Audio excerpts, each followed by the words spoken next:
장례식장은 국화 향기로 가득했습니다. 상주석에 앉은 남자의 이름은 김정수. 53살이었습니다. 그는 아버지 김태호의 유일한 아들이었습니다. 조문객들이 하나둘 빈소를 찾았습니다. 하지만 그들의 눈빛은 위로가 아니었습니다. 정수는 그 눈빛들을 잘 알고 있었습니다. 40년간 받아온 눈빛이었으니까요. 동네 이장이 다가왔습니다. 그는 대뜸 말했습니다. 아버지 살아계실 때 한 번이라도 제대로 찾아뵀어야지. 정수는 아무 말 없이 고개를 숙였습니다. 이장의 아내가 끼어들었습니다. 효성이 지극한 분이 아들 복은 없으셨어요. 명절마다 혼자 계시던 거 우리가 다 봤는데. 정수의 어깨가 움찔했습니다. 하지만 그는 해명하지 않았습니다. 해명해 본 적이 없었습니다. 40년간 단 한 번도요. 이런 의미 있는 이야기를 더 많이 전하고 싶습니다. 구독과 좋아요가 큰 힘이 됩니다. 조문객 명단에는 이름이 빼곡했습니다. 아버지의 인덕이었습니다. 동네 경로당 어르신들, 시장 상인들, 공장 동료들 모두 아버지를 좋아했습니다. 따뜻한 사람이라고 했습니다. 그 따뜻한 사람이 키운 아들은 왜 저 모양인지. 정수는 그 속삭임을 등으로 들었습니다. 오후가 되자 삼촌이 도착했습니다. 아버지의 동생이었습니다. 삼촌은 정수를 보자마자 말했습니다. 야, 너 때문에 형이 얼마나 속상해했는지 알아? 정수는 대답하지 않았습니다. 삼촌이 목소리를 높였습니다. 형 병원에 있을 때 왜 안 왔어? 간병은 누가 했는데? 정수의 손이 떨렸습니다. 주먹을 꽉 쥐었습니다. 손톱이 손바닥에 파고들었습니다. 피가 날 것 같았습니다. 하지만 그는 여전히 아무 말 없었습니다. 삼촌이 한숨을 쉬었습니다. 에휴. 말을 해야 알지? 형이 불쌍해서 내가 간병했다. 너 대신에. 정수는 알고 있었습니다. 삼촌이 형편이 어려웠다는 것을요. 삼촌이 아버지 간병하느라 일을 못했다는 것을요. 삼촌에게 미안했습니다. 하지만 그는 말하지 못했습니다. 왜 그 시간에 병원에 가지 못했는지는요. 밤이 깊어갔습니다. 조문객들이 하나둘 떠났습니다. 정수는 홀로 아버지의 영정 앞에 앉았습니다. 흑백 사진 속 아버지는 웃고 있었습니다. 젊은 시절 사진이었습니다. 공장 작업복을 입고 있었습니다. 정수는 그 사진을 오래 바라봤습니다. 아버지의 손이 떠올랐습니다. 늘 기름때가 묻어있던 손이요. 거칠고 갈라진 손이요. 그 손으로 정수의 머리를 쓰다듬어 준 적이 있었습니다. 아주 오래전에요. 정수가 초등학생이었을 때요. 정수는 눈을 감았습니다. 눈물이 흘렀습니다. 아무도 없을 때만 울 수 있었습니다. 불효자라는 말을 들을 때는 울지 못했습니다. 비난을 받을 때는 울지 못했습니다. 혼자 있을 때만 울었습니다. 40년간 그래왔습니다. 새벽 2시가 되었습니다. 장례식장 직원이 다가왔습니다. 상주님. 아버님 댁 CCTV 관리업체에서 연락 왔는데요. 정수가 고개를 들었습니다. 녹화 데이터를 어떻게 할지 여쭤보래요. 40년치가 있다고 하네요. 정수의 눈이 커졌습니다. 40년이라고요? 네. 아버님이 돌아가시기 전에 특별히 부탁하셨대요. 데이터 절대 지우지 말고 아들에게 전해달라고요. 정수는 의자에서 일어났습니다. 다리가 후들거렸습니다. 1984년 겨울이었습니다. 서울 변두리의 낡은 단칸 방이었습니다. 13살 정수는 아버지와 단둘이 살았습니다. 어머니는 정수가 5살 때 세상을 떠났습니다. 아버지는 공장에서 일했습니다. 새벽 5시에 나가서 밤 10시에 돌아왔습니다. 하루도 쉬지 않았습니다. 그날 아침 아버지가 정수를 깨웠습니다. 정수야, 일어나라. 정수는 눈을 비비며 일어났습니다. 아버지가 도시락을 내밀었습니다. 알루미늄 도시락이었습니다. 찌그러지고 낡은 것이었습니다. 오늘 소풍이지. 정수가 고개를 끄덕였습니다. 아버지가 말했습니다. 미안하다. 김밥 못 사줬어. 라면 끓여놨다. 정수는 도시락을 열었습니다. 라면이 들어 있었습니다. 불어터진 라면이요. 김치 몇 조각이 옆에 있었습니다. 정수는 아무 말 없이 도시락 뚜껑을 닫았습니다. 아버지가 정수의 머리를 쓰다듬었습니다. 기름때 묻은 손이었습니다. 다음에는 김밥 사줄게. 아버지가 출근하고 정수는 학교에 갔습니다. 소풍 장소는 남산이었습니다. 점심시간이 되었습니다. 친구들이 김밥을 꺼냈습니다. 엄마가 싸준 김밥이요. 유부초밥, 샌드위치도 있었습니다.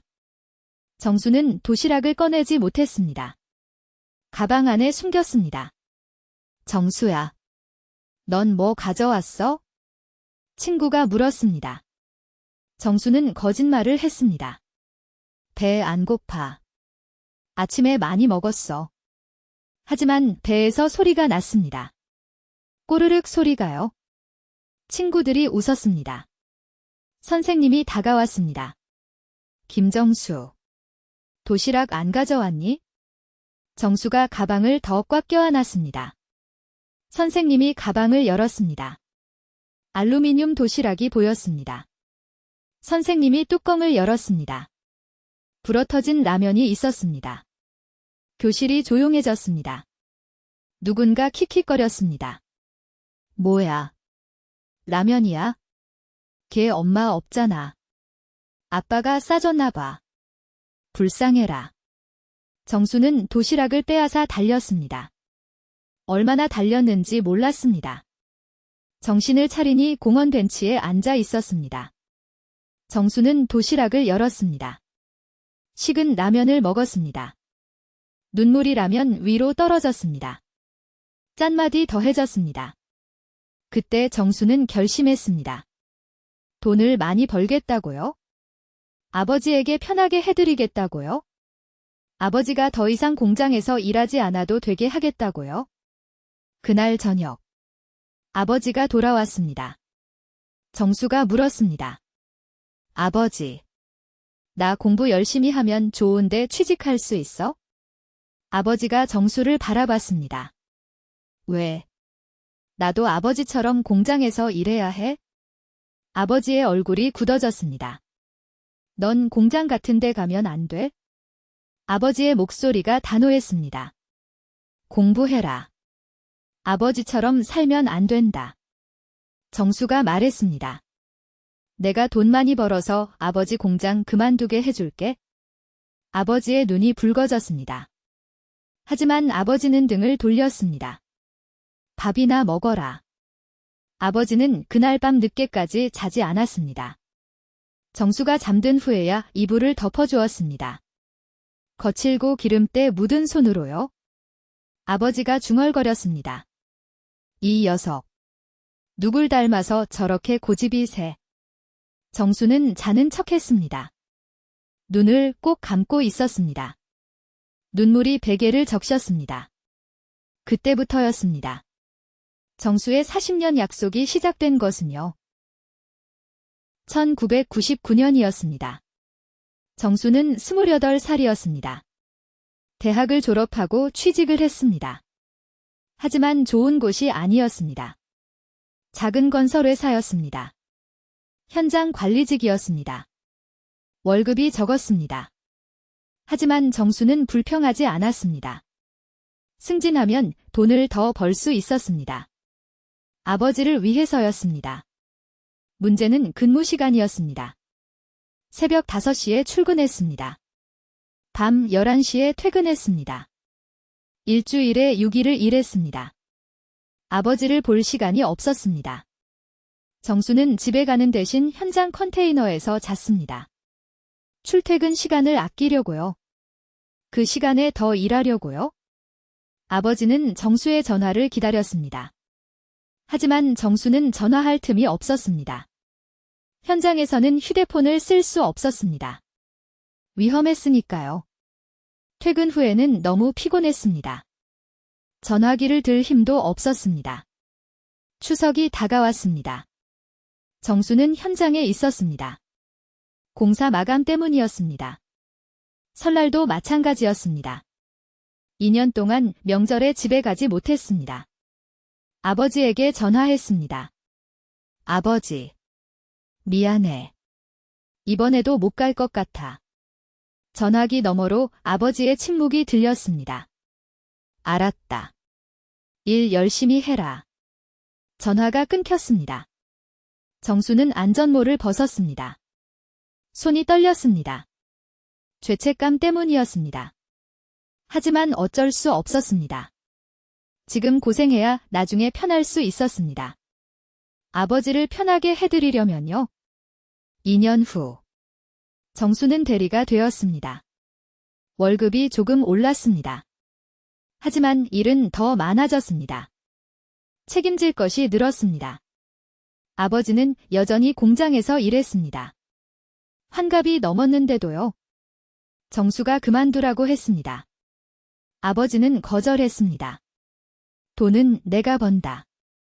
넌 네 앞가림이나 해라. 정수는 알고 있었습니다. 아버지가 자신을 위해 일한다는 거요. 정수의 결혼 자금을 모으고 있다는 거요.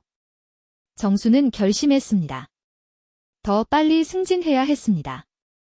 더 많이 벌어야 했습니다. 그래서 더 일했습니다. 밤을 새웠습니다. 주말도 반납했습니다. 동네 사람들이 수군거리기 시작했습니다. 정수 그 자식. 아버지 얼굴도 안 비추네. 불효자 따로 없다. 이장이 아버지에게 말했습니다. 태호 씨. 아들이 너무하는 거 아니요? 명절에 코빼기도 안 비추고. 아버지는 웃으며 말했습니다. 일이 바빠서 그래요? 속으로는 정수가 걱정되었습니다. 너무 무리하는 것 같았습니다. 하지만 아버지는 말하지 못했습니다. 정수에게 부담 주기 싫었습니다. 정수도 말하지 못했습니다. 아버지에게 걱정 끼치기 싫었습니다. 둘은 서로를 위해 침묵했습니다. 그 침묵이 오해를 낳았습니다. 40년간의 오해를요. 정수는 그해 한 번도 아버지를 찾아가지 못했습니다. 전화도 몇 번 못했습니다. 아버지의 생신도 놓쳤습니다. 현장에서 사고가 났기 때문이었습니다. 정수가 수습해야 했습니다. 정수는 아버지 생신날 밤 현장 컨테이너에서 울었습니다. 미안해서요. 하지만 누구에게도 말하지 못했습니다. 불효자라는 소리를 들어도 해명하지 않았습니다. 해명할 시간에 일을 더 해야 했습니다. 그래야 빨리 아버지를 편하게 해드릴 수 있었습니다. 그것이 정수의 효도 방식이었습니다. 아무도 이해하지 못하는 효도였습니다. 2009년이었습니다. 정수는 40살이었습니다. 과장으로 승진했습니다. 월급이 많이 올랐습니다. 하지만 정수는 여전히 아버지를 자주 찾지 못했습니다. 일이 더 바빠졌기 때문이었습니다. 출장이 잦았습니다. 해외 현장도 맡았습니다. 아버지는 이제 70이 넘었습니다. 공장은 5년 전에 그만뒀습니다. 몸이 안 좋아서였습니다. 정수가 매달 생활비를 보냈습니다. 하지만 아버지는 그 돈을 쓰지 않았습니다. 통장에 그대로 뒀습니다. 정수 결혼할 때 주려고요. 정수는 결혼하지 않았습니다. 시간이 없었습니다. 마음에 드는 사람을 만날 여유가 없었습니다. 아버지가 걱정되었지만 어쩔 수 없었습니다. 그런데 정수에게는 비밀이 있었습니다. 아무도 모르는 비밀이요. 정수는 새벽 4시에 아버지 집에 갔습니다. 매일은 아니었습니다. 일주일에 2~3번이었습니다. 출장이 없을 때만요. 새벽 4시를 택한 이유가 있었습니다. 그 시간에는 아버지가 주무셨습니다.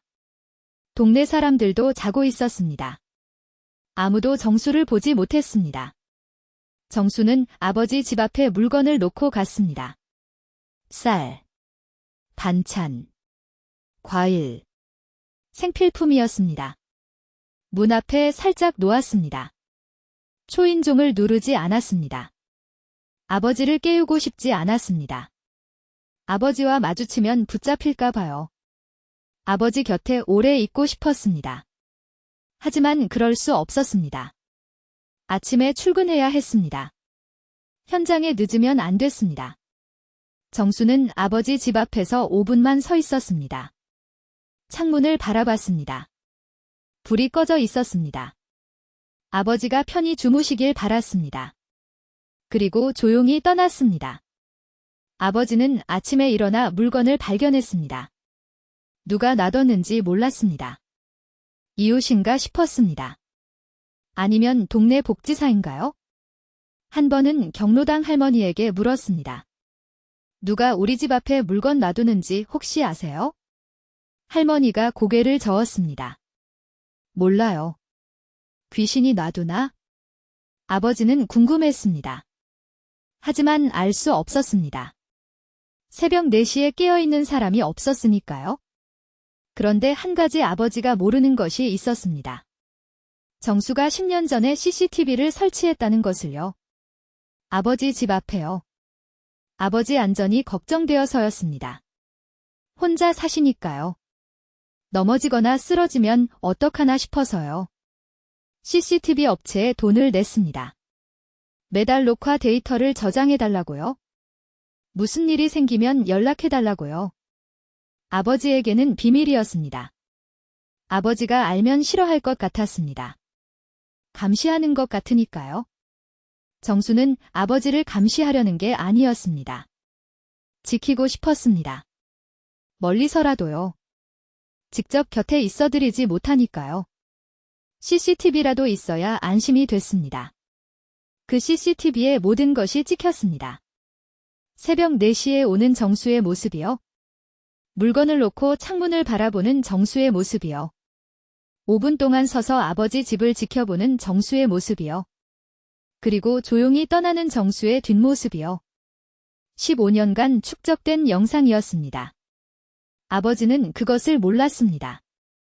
죽기 전까지는요. 아버지 김태호가 쓰러진 것은 3개월 전이었습니다. 뇌출혈이었습니다. 다행히 이웃이 발견했습니다. 병원에 실려갔습니다. 수술을 받았습니다. 고비를 넘겼습니다. 정수에게 연락이 갔습니다. 정수는 해외 출장 중이었습니다. 바로 비행기를 탔습니다. 20시간을 날아왔습니다. 병원에 도착했을 때는 아버지가 이미 수술을 마친 후였습니다. 삼촌이 간병하고 있었습니다. 삼촌이 정수를 보자마자 말했습니다. 이제야 오냐? 정수는 아무 말 없이 아버지 곁에 앉았습니다. 아버지는 눈을 떴습니다. 정수를 봤습니다. 왔구나. 아버지의 목소리가 약했습니다. 정수가 아버지의 손을 잡았습니다. 미안해요. 아버지. 아버지가 고개를 저었습니다. 미안할 거 없다. 일 때문에 어쩔 수 없지? 아버지는 알고 있었습니다. 정수가 바쁘다는 것을요. 원망하지 않았습니다. 하지만 정수는 자신을 원망했습니다. 아버지 곁에 있어드리지 못한 것을요. 아버지가 쓰러질 때 곁에 없었던 것을요. 2주 후 아버지는 퇴원했습니다. 집으로 돌아왔습니다. 정수는 회사에 휴직계를 냈습니다. 아버지를 돌보겠다고요. 하지만 아버지가 말렸습니다. 일 있으면 가. 나 혼자 괜찮아. 정수는 아버지 말을 듣지 않았습니다. 일주일간 아버지 곁에 있었습니다. 그때 아버지가 CCTV를 발견했습니다. 창고를 정리하다가요. 녹화 장비가 있었습니다. 이게 뭐냐? 정수가 대답했습니다. CCTV예요. 아버지 집 앞에 설치한 거요? 아버지의 눈이 커졌습니다. 언제? 10년 전에요. 아버지가 물었습니다. 왜? 정수가 말했습니다. 아버지 혼자 계시잖아요. 걱정돼서요. 아버지는 한참 말이 없었습니다. 그러다 물었습니다. 녹화된 거 볼 수 있어? 정수가 업체에 연락했습니다. 데이터를 받았습니다. USB에 담았습니다. 아버지가 영상을 봤습니다. 처음에는 별거 아니라고 생각했습니다. 그런데 새벽 4시 영상을 보는 순간 아버지의 손이 떨렸습니다. 화면에 정수가 있었습니다. 새벽 4시에 아버지 집 앞에 서 있는 정수가요? 물건을 내려놓는 정수가요? 창문을 바라보는 정수가요? 5분간 서서 집을 지켜보는 정수가요? 조용히 떠나는 정수가요? 아버지의 눈에서 눈물이 흘렀습니다. 이게 너였어. 정수가 고개를 끄덕였습니다. 아버지가 물었습니다. 얼마나 된 거야? 15년이요. 아버지가 손으로 입을 막았습니다. 몸이 떨렸습니다. 그래서 물건이 문 앞에 있었구나. 귀신인 줄 알았다. 아버지가 웃었습니다. 눈물을 흘리면서요. 정수도 울었습니다. 15년간 혼자 간직했던 비밀이었습니다. 드디어 아버지가 알게 되었습니다. 하지만 아버지는 다른 것도 알고 싶었습니다. 왜 숨겼어? 왜 그냥 들어오지 않았어? 정수가 대답했습니다. 아버지 깨우기 싫었어요. 제가 가면 아버지가 붙잡을까 봐요. 그럼 저도 출근 못하고요? 아버지가 고개를 저었습니다. 이 바보야. 아버지는 정수를 안았습니다. 처음이었습니다.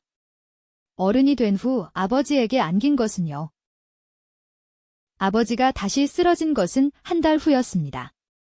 이번에는 더 심했습니다. 의사가 말했습니다. 각오하셔야 합니다. 정수는 회사를 완전히 그만뒀습니다. 아버지 곁에 있겠다고요. 삼촌이 말렸습니다. 야, 내 인생은... 정수가 대답했습니다. 제 인생은 아버지예요. 아버지 병실에서 정수는 잠을 잤습니다. 아버지 손을 잡고요. 밤새 아버지를 지켜봤습니다. 그때 아버지가 말했습니다. 정수야. 네. 나 부탁이 있다. 말씀하세요. 그 CCTV 녹화 영상 있지? 네. 내가 죽으면 다른 사람들한테 보여줘라. 정수의 눈이 커졌습니다. 왜요? 아버지가 말했습니다. 너 불효자 소리 들으면 안 돼? 정수가 고개를 저었습니다. 괜찮아요. 상관없어요. 아버지가 정수의 손을 꽉 잡았습니다. 힘이 없는 손이었습니다. 하지만 간절했습니다. 나는 상관 있다. 내 아들이 불효자로 기억되면 안 돼. 정수의 눈에서 눈물이 흘렀습니다. 아버지. 아버지가 말을 이었습니다. 너 40년 동안 나 때문에 고생했어. 아버지가 알고 있었습니다. 정수가 왜 그렇게 일했는지요? 왜 명절에 못 왔는지요? 왜 새벽 4시에 몰래 왔는지요? 다 알고 있었습니다. 영상을 보고 나서요. 정수가 말했습니다. 저 고생 안 했어요? 아버지가 웃었습니다. 거짓말. 그 도시락 기억나? 정수의 눈이 커졌습니다. 내가 13살 때 소풍 갔을 때 라면 싸줬잖아. 아버지가 기억하고 있었습니다. 그때 내가 울면서 들어왔어. 말은 안 했지만 다 알았다. 창피했을 거 아니냐? 정수는 대답하지 못했습니다. 목이 메었습니다. 아버지가 말했습니다. 그때부터 내가 결심한 거 알아. 나 편하게 해주려고. 그래서 그렇게 일만 한 거지? 정수가 고개를 끄덕였습니다. 아버지가 말했습니다. 미안하다. 아버지가 못났어서 내가 고생했다. 정수가 아버지의 손을 꽉 잡았습니다. 무슨 말씀이세요? 저는 행복했어요. 아버지 때문에요. 아버지의 눈에서 눈물이 흘렀습니다. 나도 행복했다. 너 때문에. 두 사람은 한참을 울었습니다. 40년간 하지 못했던 말을 했습니다. 아버지가 말했습니다. 사랑한다. 아들아. 정수도 말했습니다. 저도 사랑해요. 아버지. 그것이 아버지의 마지막 말이었습니다. 다음 날 새벽. 아버지는 눈을 감았습니다. 정수의 손을 잡은 채로요. 정수는 아버지의 손을 놓지 않았습니다. 차가워질 때까지요. 아버지의 작업복이 의자에 걸려 있었습니다. 낡고 기름때가 밴 작업복이요. 40년간 아버지가 입었던 옷이요. 정수는 그 작업복을 안았습니다. 아버지의 냄새가 났습니다. 기름과 땀 냄새요. 정수에게는 세상에서 가장 그리운 냄새였습니다. 장례식이 끝나고 정수는 아버지의 유언을 지켰습니다. 마을회관에 사람들을 모았습니다. 이장과 주민들이 왔습니다. 삼촌도 왔습니다. 정수가 말했습니다. 아버지 유언이 있습니다. 보여드릴 게 있습니다. 정수가 프로젝터를 켰습니다. CCTV 영상이 재생되었습니다. 새벽 4시였습니다. 영상 속에서 정수가 아버지 집 앞에 서 있었습니다. 물건을 내려놓았습니다. 쌀, 반찬, 과일이었습니다. 창문을 바라봤습니다. 5분간 서 있었습니다. 그리고 조용히 떠났습니다. 다음 영상이 재생되었습니다. 일주일 후였습니다. 같은 시간이었습니다. 정수가 또 와 있었습니다. 똑같이 물건을 놓았습니다. 똑같이 창문을 바라봤습니다. 똑같이 5분간 서 있었습니다. 그리고 떠났습니다. 영상이 계속 재생되었습니다. 15년치 영상이었습니다. 사람들의 표정이 변했습니다. 이장의 입이 벌어졌습니다. 삼촌의 눈에서 눈물이 흘렀습니다. 영상 속 정수는 비가 와도 왔습니다. 눈이 와도 왔습니다. 태풍이 와도 왔습니다. 새벽 4시에 어김없이 나타났습니다. 아무도 모르게요. 아무도 알아주지 않아도요. 영상이 멈췄습니다. 정수가 말했습니다. 저는 불효자가 아닙니다. 명절에 못 온 건 일 때문이었습니다. 하지만 아버지를 잊은 적은 없습니다. 새벽 4시마다 아버지 집에 왔습니다. 15년 동안요. 마을회관이 조용해졌습니다. 누군가 훌쩍였습니다. 이장이 일어났습니다. 정수 씨. 미안하오. 우리가 잘못 봤소. 삼촌이 정수에게 다가왔습니다. 미안하다. 내가 형한테 욕했어. 내가 불효자라고. 정수가 고개를 저었습니다. 괜찮습니다. 아버지가 아시면 됐습니다. 삼촌이 정수를 안았습니다. 한 할머니가 말했습니다. 태호 씨가 복 받았어. 이런 아들을 뒀으니. 정수의 눈에서 눈물이 흘렀습니다. 아버지가 듣고 있다면 좋겠습니다. 진짜 불효자가 누구인지 이제 모두가 알았습니다. 40년간 말없이 아버지를 돌봤던 아들이 있었습니다. 새벽 4시에 몰래 찾아오던 아들이 있었습니다. 비난을 받아도 해명하지 않던 아들이 있었습니다. 그 아들이 진짜 효자였습니다. 정수는 마을회관을 나왔습니다. 하늘을 올려다봤습니다. 아버지가 계실 것 같았습니다. 아버지. 약속 지켰습니다. 정수는 혼자 중얼거렸습니다. 이제 아버지도 편히 쉬세요. 바람이 불었습니다. 따뜻한 바람이었습니다. 아버지의 손길 같았습니다. 정수는 처음으로 마음이 편해졌습니다. 40년간의 짐을 내려놓은 것 같았습니다. 집으로 돌아가는 길. 정수는 아버지의 작업복을 품에 안고 있었습니다. 이제 정수에게 남은 것은 아버지와의 추억뿐이었습니다. 하지만 그것으로 충분했습니다.